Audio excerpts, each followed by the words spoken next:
to talk to the lovely Sisi Alero, as she's fondly known on Instagram. And yes, Alero, we'll just like to know a brief introduction about yourself, please.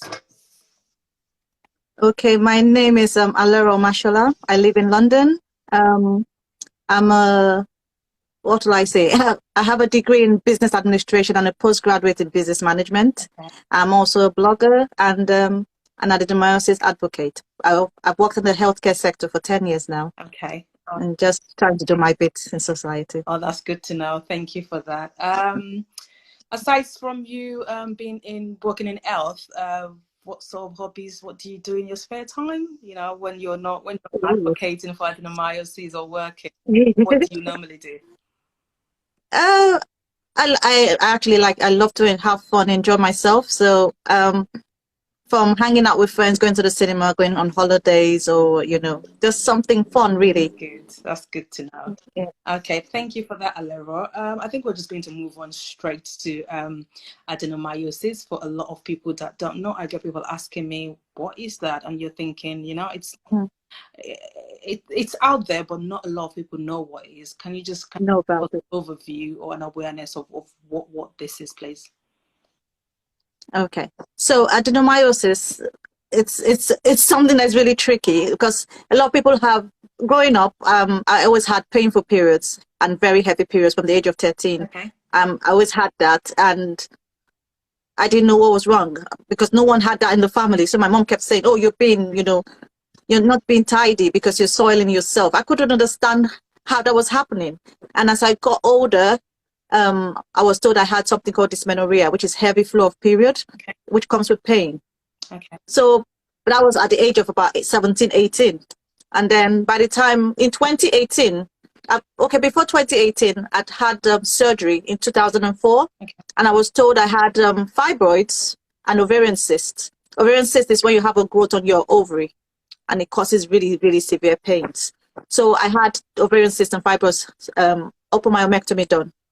Okay. And for a couple of years, I was free of pain. Not 100% free, but more comfortable, and my period was lighter. And I was like, wow, is this what women live like? Because I've always known to have heavy periods. And then it kicked in again. And then I was always in hospital, always, like literally almost every month. I was like a staff. They know when I'm coming in my period. I'm there with the cannula every month. So 2018, it got really, really bad. I was going in and out of hospital. So I said, no, I said to the GP, something's not right. Because I know a lot of people have pains, they have period pains, but this, passing out, being unconscious, all of that is, I'm not pregnant or something. So anyways, I've had ultrasound done and all of that. They didn't find anything apart from the fibroids they said I had. And then eventually the doctor said, they refer me to a gynecologist, and I saw a specialist, and he said, okay, have an MRI done. That's when they found out in 2018 I had adenomyosis. It was like, what on earth are you talking about? I'm still trying to learn how to pronounce dysmenorrhea. You're giving me a new word. So adenomyosis is it's when the lining of the womb, the lining of the uterus, begins to grow outward into the muscle of the wall. That's the wall of your womb.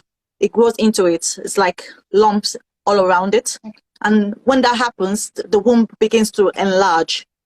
So usually people that have adenomyosis or sometimes endometriosis have a lump at the lower bottom of their belly because the womb now begins to bulge. So you see a lot of people with a bit of a big belly, you think they're pregnant, just because adenomyosis makes the womb enlarge. So basically that's what adenomyosis is really. It's like, for me, I call it like, it's like a growth. Okay. It's a growth inside, just there. And because it's putting pressure on it, it just causes continual bleeding and pain. So it comes with so much pain that you can't begin to explain, Yeah. So Thank really, that's what adenomyosis is about. Lero, for that very, very robust explanation, because obviously from a medical perspective or when you go and see a doctor, they explain these things to you, or when you read about it, but when you're actually going through it, explain to us what exactly how you feel, and we can actually feel that for you, and wherever you're experience. So thank you so much for that. I said it's what would you say is the impact on health and well-being when you're diagnosed with adenomyosis? First and foremost, it's a bit of a relief when you know what exactly is wrong with you, but it doesn't stop or take away the problem. So now with adenomyosis, I'll speak on with myself, about myself, because I can't the next person, because everyone's symptoms are different and how their threshold for pain is. So with me, it's more like how do I put it? The pain comes. The bad thing about it is it's not only when you have your period, even when you're not in your period, you have pain.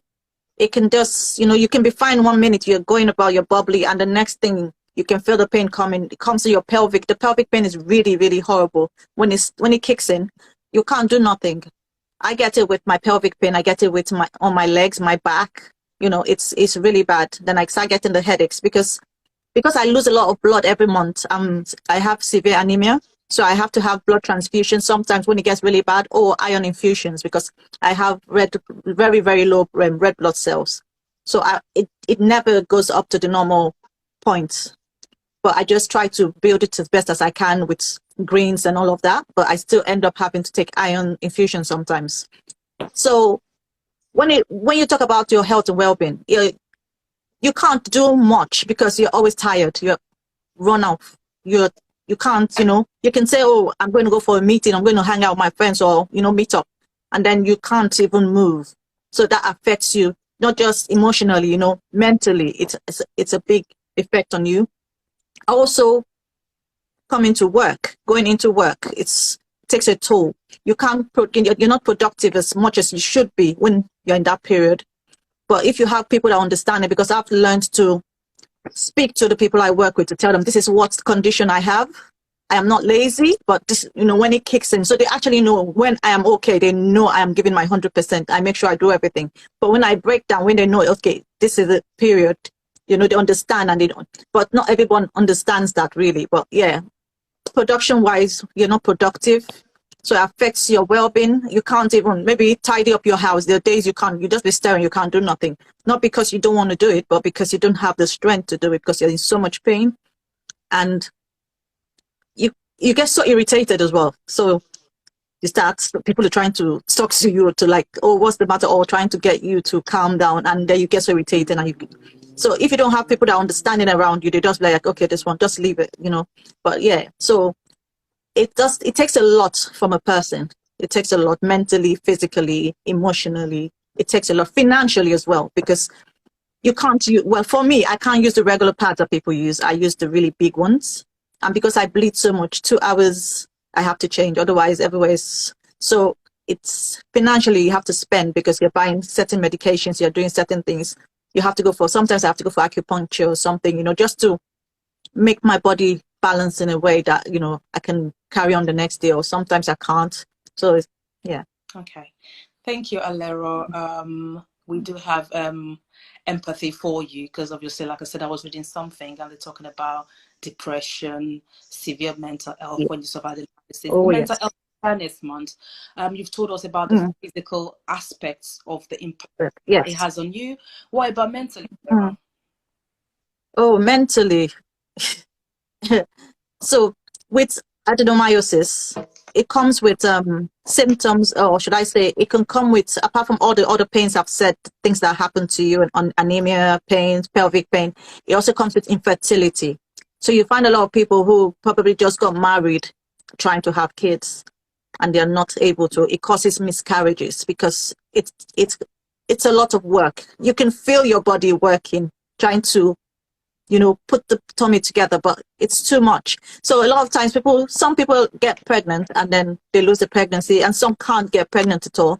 And because there's no cure for adenomyosis, which is, you can see how big I am. I can't gain weight. Some people lucky they are the opposite because of, how will I put it? I react to contraceptives. So I can't use them because they can use that to help control the bleeding, but it doesn't work for me. It makes mine worse. But some people use it and it makes them put on weight. So I lose a lot of weight because I'm losing a lot of blood. So with that, there's no solution. It's just for looking for pain relief, pain management to control the pain. But if you can't cope with it, you have to have something called hysterectomy, which is taking out your womb. So you can imagine someone who's gotten married or who's planning to have a child who cannot manage this pain or cope with it anymore. They lived it for so many years. They have to take out their womb without having kids. So that brings depression, it brings frustration, it brings this. It comes to a lot of things because you can't have what you want. For me, it's very frustrating for me. I got to a point, I was bleeding for almost a year. My friends know about this. A year. I bled for 11 months and some weeks. 5 days straight. Yes, 11 months and some weeks. Even recently, I was in hospital from the 31st of January into February, came home, went back. I had to have surgery and everything because they couldn't stop the bleeding. I was bleeding from the 24th of January. And I knew as soon as I got into this other week, I was like, this is not going to stop. I can't deal with this right now because I was already too weak from the previous period. So you can have your period come 5 days and you're like, yay, 5 days. 5 days of heavy period, mind you, heavy bleeding. But you rather have it stop than when it carries on. Sometimes it can be there for 2 weeks, 3 weeks. You get fed up. So mentally, you're just tired. So it brings depression. It brings a lot of stress. I'm very anxious. I get so anxious because I can never tell when it's going to just. Sometimes I can get the period when it's not supposed to come. So I'm so anxious when I feel any pain, any muscle. I'm like, oh, is this going to start? So I get so anxious and so depressed. I got to a point I was so depressed. Like I was like, what am I living for? Because to be honest, taking out the womb doesn't mean it's going to stop. Some people have done that and they still have pain. In the adenomyosis community, you hear people saying, oh, I've had my hysterectomy done, I'm still having pain. I'm like, so why should I take out the womb if I'm going to go through pain? So for some people, it's okay, they're fine. Some people, no. Some people have adenomyosis, they don't really have a lot of it, but mentally, it's breaking people down, it's breaking relationships down, it's causing so much. And yet, the doctors just tell you, oh, it's just your period again. I mean, they told me 2018 I have extensive focal adenomyosis, which means it's a very serious one. Okay. But even as of now, I told you I was in hospital at the beginning of the year. They didn't address it. They said, oh, let's just focus on trying to stop the bleeding. They didn't address it. They don't, it's not recognized, like they don't see it as something to be talked about because they don't have the solution. Okay.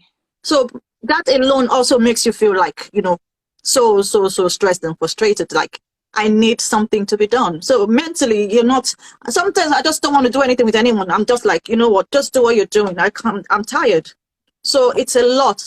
Mentally, it takes a toll on people. Yeah. Thank you so much, Alero, for that. And like I said, I do feel your pain psychologically, just having to think about it like on a daily basis and for over a period of time. It just takes over your life. And like it does. Like conversations that we've had as well. In terms of number one, we're talking about we're kind of there's a lot of talks or what we're trying to create awareness with employers. For employers to recognize menstrual health and everything that they go through. For spouses as well, for family members to understand what you're going through, that you're just being Alero who is always kind of, any slight that irritates you. You're just not the Alero that, oh, if I call Alero, oh, you never know, she might not want to come out. Lack of empathy, people understanding what you're in your pain. How do you think that we can actually, create more awareness, understand? I like one thing you said about you going to your employer and saying, I've got this condition and this, you need to help me out. Luckily, you've got a reasonable or an employer who understands what you're going through. Understands it. You might have some employers where it's the nature of the beast. Things like that are they're not priorities. Just that, like you said, even if medical people are struggling with understanding what you're going through, sometimes it becomes a case where how many days off do we give to you? There's no give to you every month. There's nothing. So you can imagine being in a high-flying job or being a very demanding job where a couple of days a week you cannot even function to get to work.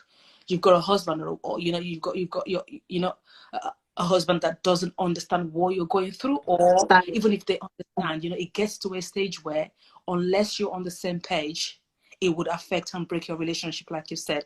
How do you That's think it. we can encourage and support people suffering with adenomyosis?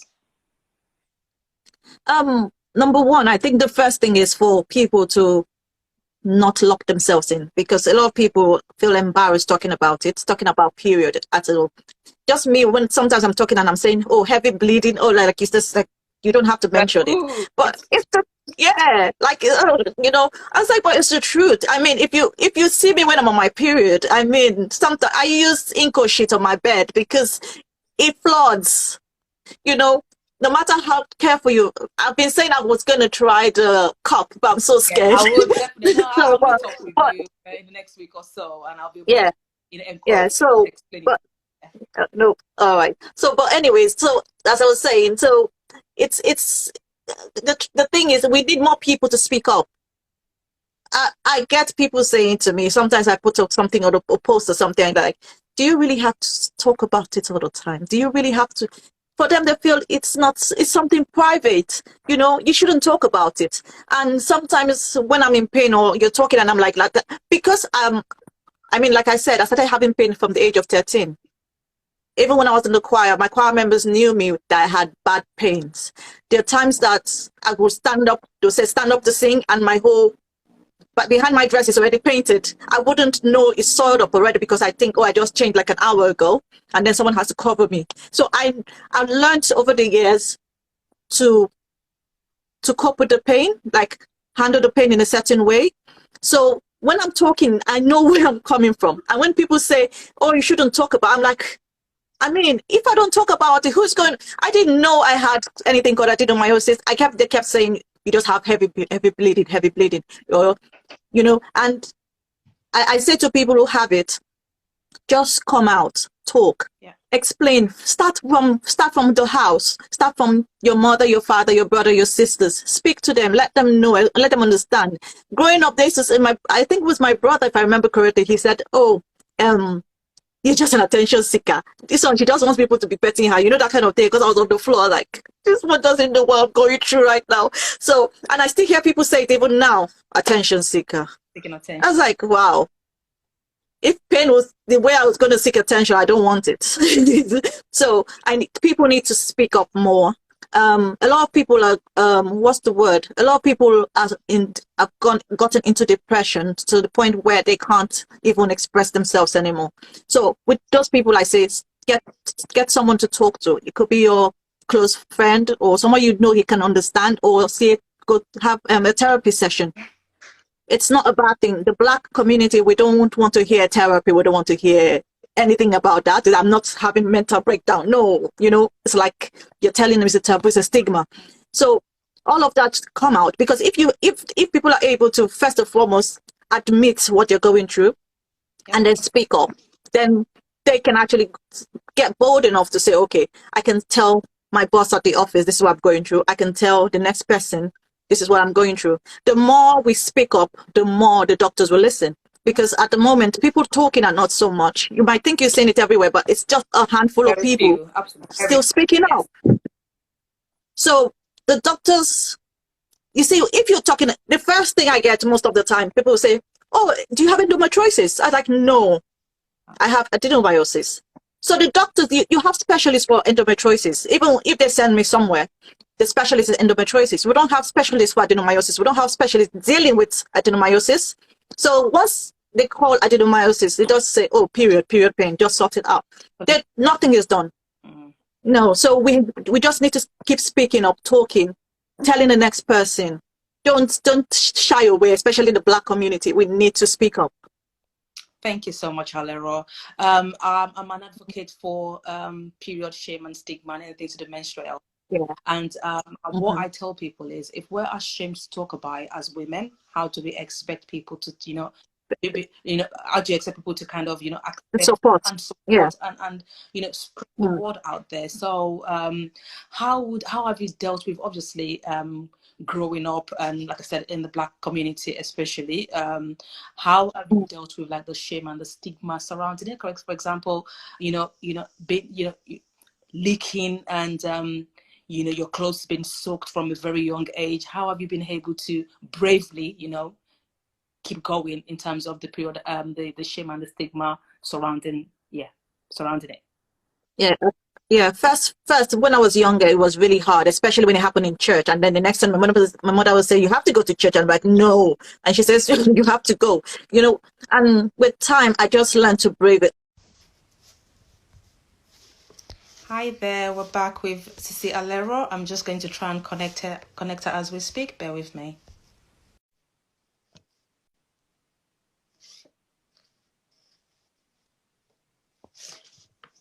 Hi, Alero, are you there?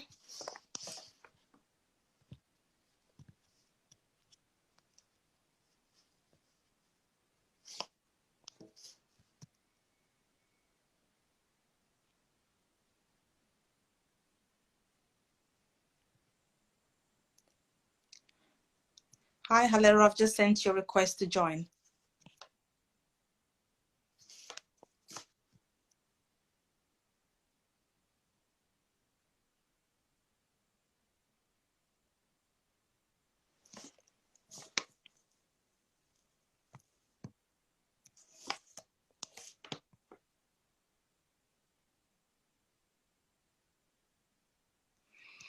I'm not sure what's going on here. We had a glitch earlier on. Looks like she's unable to join. I'm just going to try and invite again.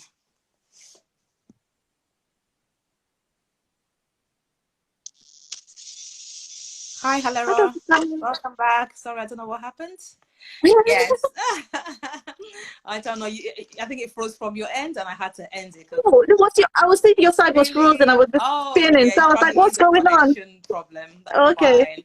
Thanks for joining us back. We'll be rounding up soon. You've given us such an insightful evening, and I would definitely love to have you back because there is so thank you so much for having me. So much to talk about, and so like a lot of awareness around it. I think it's very, very definitely. You can imagine from 13 years old how long it took for you to be diagnosed and how exactly you have to suffer. So it's something that we'll definitely do a comeback and talk about.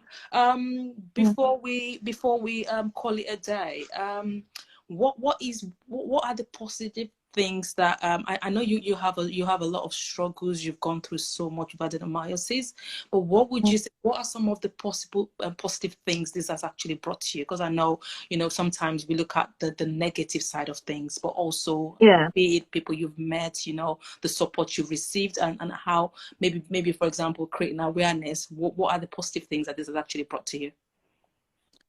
I'd say it's actually made me realize how strong I can be. And I didn't think I was this strong. And it also made me realize that the little things matter. The things you take for granted. I remember when I had surgery, my first surgery, and I've always been someone that didn't like drinking water. So I can drink anything else but not water. I had surgery and they told me I needed to burp. And until I burped, I can't have nothing to eat. So I was being given like water with a tablespoon like that. And I was like, the things I took for granted. So I just said, you know what?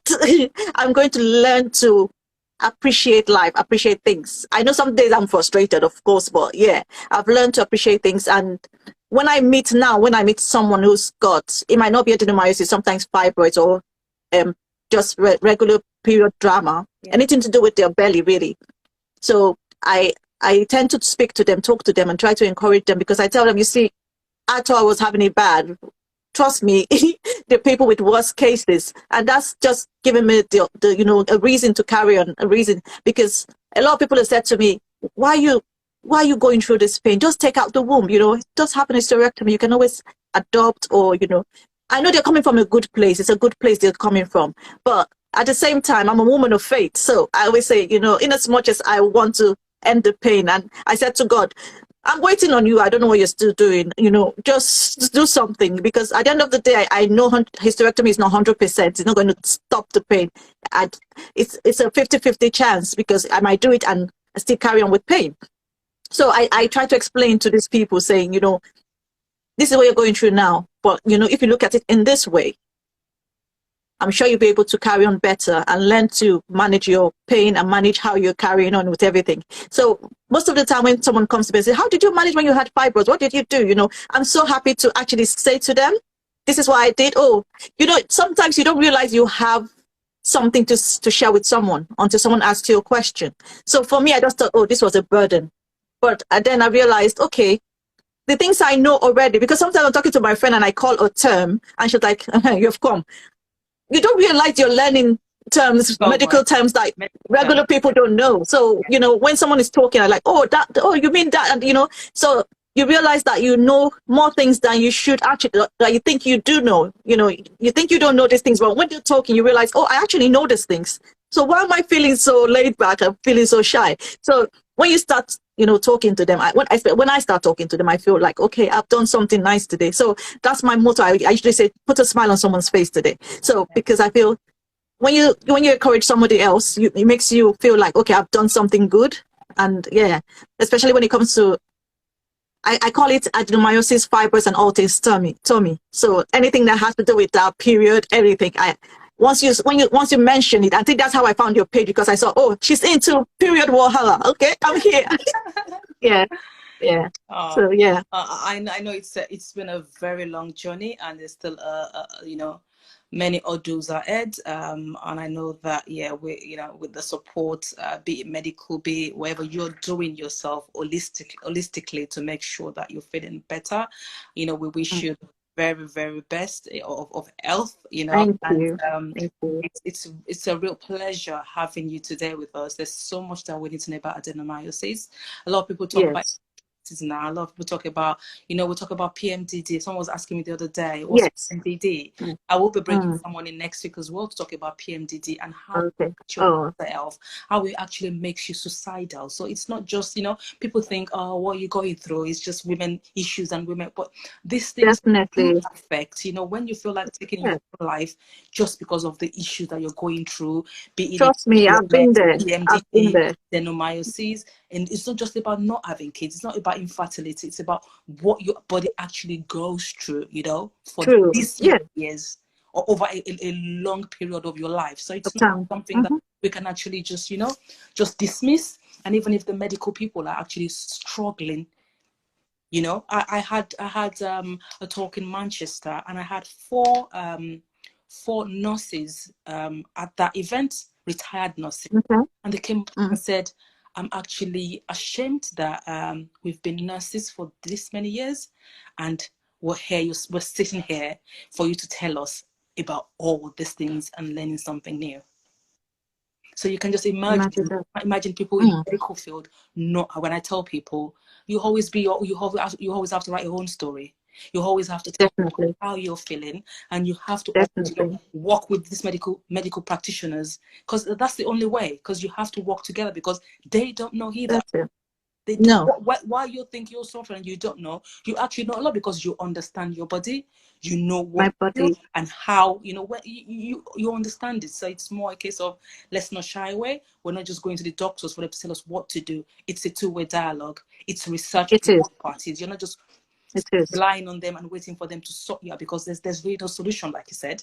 It's just like, Mm-hmm. we have to manage the pain, we have to manage whatever symptoms you're going through, and that's it. But that does not help you when people are thinking suicide thoughts. It doesn't help when people can't No, it therapy doesn't. because therapy is like you going mental. It doesn't help. It Like is. when you're sitting there in the four corners, you know, in your room, all by All yourself, alone. what do Mm. you do? What do you think Mm. about? How, you know, you get fed up. Even just having, I bleed for about 3-4 days. I'm just like, do you know what? I can't even deal with it. So let alone someone, you know, excruciating pain, heavy bleeding, pelvic pain, you know, not just physically, you know, pain that you just cannot even express. So I'm No. really happy that you've joined us today. I'm really, really happy for the insight. Thank you so much for having me. And like I said, I will definitely bring you back, because there's more to learn from you. And also keep doing what you're doing. Do not let Thank anybody you so discourage you. much. I've told you from day one. Yeah, it comes Thank across you. like, oh, I'm seeking attention, but why would you want attention when you're going through what you're going through? You know, that's like Mm. I did. Why would you want attention? Exactly. If that's what the Mm. attention gets you, if it helps you to help someone get, you know, easily diagnosed or early diagnosis, if whatever support, whatever joy your page brings to people. Keep doing what you're doing and keep being you. So thank you so much, Alero. Thank you so much for having me. I really appreciate it. And like I said, we definitely would have you back very soon. And it'll be an ongoing conversations where It will be my pleasure. Yeah, lunchtime chats and things like that. And I think we might be moving to Clubhouse next time, so we can just have a conversation, just okay, about things and all things women, all things belly, like you said. And it's definitely lovely having you today. And thank you so much to everyone that joined us today. We'll be having this recording on our My Menses page. If you haven't followed us, go to @MyMenses, and also Alero's page. It's Sissy Alero. So make sure you join us. Any questions you have, DM Alera. I'm sure she's willing to answer your questions. DM I'll be here. and we'll point you to the right direction. Thank you so much, ladies. Thank you so much. Have a good evening. Ladies and gents, actually. Thank you, everyone. There's a man who's joined us as well. So thank you so much. Have a lovely evening. Thank you. Speak to you later. Bye. Bye.